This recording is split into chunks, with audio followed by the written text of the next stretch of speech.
তোর ভাবিয়ে টানা চেষ্টা করে বহুত সংসারটা চালাইছে। আজ তো ঘরে একটা সাইলেন্ট নাই, এত বড় একটা উরুজ গেছে। উলানটাকে তো উরুজ আনতে পারিনি, কিচ্ছু কিনে দিতে পারে না। এই কামের উসিলে এই কামের উসিলে দি কোনো মতো সময়টা কাটা লেগে গেছি। ভাই তুই হাসপাতালে আলাদা দিচ্ছে রে ভাই। এটা দাদা ভাই, তুই তো অবস্থা জানো, দেশের দ্রব্যমূল্যের যে একটা কি অবস্থা। আমি মহাজনের টিয়া দিতে পারি না, মহাজনের দোকানে মাল দেয় না, আর দোকানটা বন্ধ হয়ে গেছে। তুই বিশ্বাস করবি চা সকালবেলা আমি এই 20টা টিয়া হলে বাড়িছি, অনেক টিয়া দেখি চা খাই না বাড়িলে বাজার করি। অন মনে হয় যা বুঝা যেতে আছে আর মনে মিডিল ইস্টে পাঠাই দিব, আর শ্বশুর থেকে টাকা পয়সা দিব না পাঠাই দিব। আর 22 তো অবস্থা দেখছো, তারপর 22 এলে কাজ টাজ করবো না কেন? 22 তো রাতারাতি কুটি কুটি গেছে।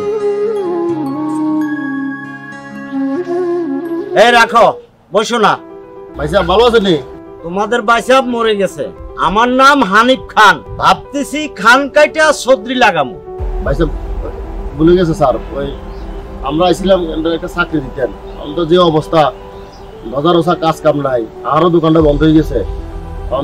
আমরা তো দেখছি মানুষের চাকরি টাকরি দেন, আমরা দুজনটা একটা চাকরি দেন, আমরা করি না। তোমাদের তো চাকরি করার যোগ্যতা নাই, তোমাদেরকে দিলে আমি কাম দিতে পারি। ভাই সাহেব চুপ স্যার, কাম আর চাকরি তো এক কথায় না। চাকরির তো একটা সম্মান আছে, তোমাদের তো কোনো সম্মান নাই। যাও এখানে দাঁড়ায় থাকো না, যাও ওই খেতে গিয়ে ঘাস বাছো, দিয়ে দেবো মাসে 15-20 হাজার টাকা। আরে আমার তো টাকা পয়সার কোনো অভাব নেই।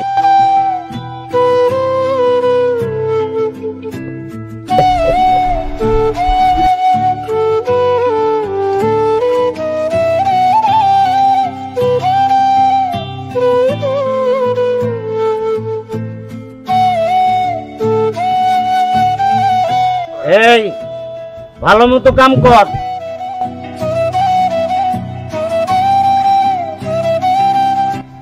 দজা আসেন, তোরারে আমি আমার বাড়ি কামলা বানাইলাম। এই কাম মনে করতে একটা নয় ভাই। দাদা ফোন আমরা নবাজ হয়ে গেছি, আবদান বন্ধ হয়ে গেছে, তোর এক্সাম বন্ধ হয়ে গেছে, আর কোনো কামে ছোটো না। আমরা পরিশ্রম করি, গাম ধরাইতে আনি, আমি তো খাওয়া খারাপ টিয়া বাসন তো লাগবে, কিছু করে বলাই তো খাওয়ানো লাগবে।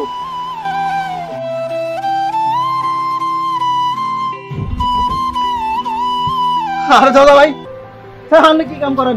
উঠেন। আপনি ভাই আজ জীবনে যত উপকার করছেন, যত বেলা না খাওয়াছেন, আর কে আল্লাহ এরকম করছে? তাই না, উঠেন। আনো কাম আয় করেন, অসুবিধা নাই। আনো কাম করেন না ভাই, উঠে যান। এই তুই ক্যা ফকির নির্ফুলা,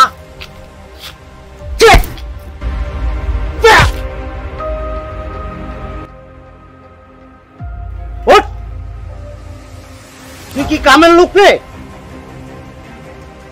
কামলার লগে কাম করাস? যা কর, টুকরা কিন্তু একটা মাটির মানুষ, তার মনে কিচ্ছু নাই রে।